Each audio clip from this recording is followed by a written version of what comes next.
Bonjour, aujourd'hui nous allons voir une commande qui te permet de bien dessiner tes hachures sur AutoCAD. Sans plus tarder, commençons. Supposons que l'on a un dessin ici. Donc on l'ouvre et que par exemple on a un rectangle, peu importe les dimensions, dans lequel on aimerait dessiner des hachures. Comme d'habitude, on vient dans l'onglet début, on vient ici, hachure. Après là, il nous présente le type de hachure. Bon, on va prendre des hachures. Par exemple, supposons qu'on veut mettre ces hachures là. On vient, après on le met là.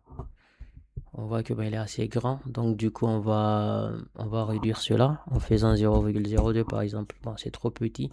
Par exemple 0,15. Bon, peut-être 0,05. Voilà.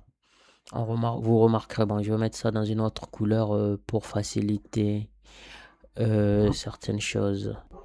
Par exemple, ici, ben, nous avons mis une certaine couleur.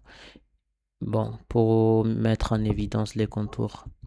Bon, on remarquera que par exemple ici au niveau des contours, ben, il y a des bords qui ne sont pas uniformément repartis.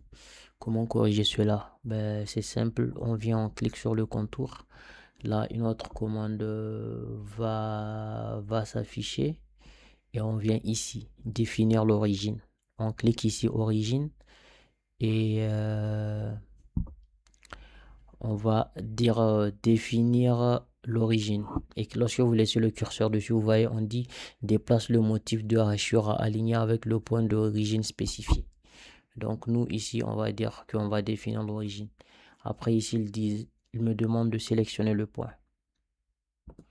Donc voilà, là lorsqu'on définit l'origine, ben, ça permet de bien réajuster notre hachure par rapport au contour de notre dessin.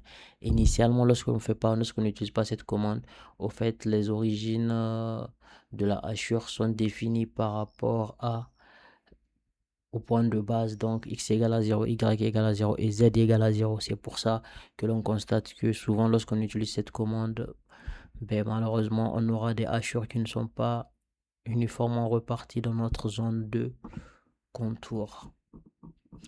Voilà, c'était la commande que je voulais partager avec vous. J'espère que cette astuce vous servira. Et si c'est le cas, alors n'hésitez pas à vous abonner. Pour ma part, je vous dis à la prochaine pour une autre astuce AutoCAD.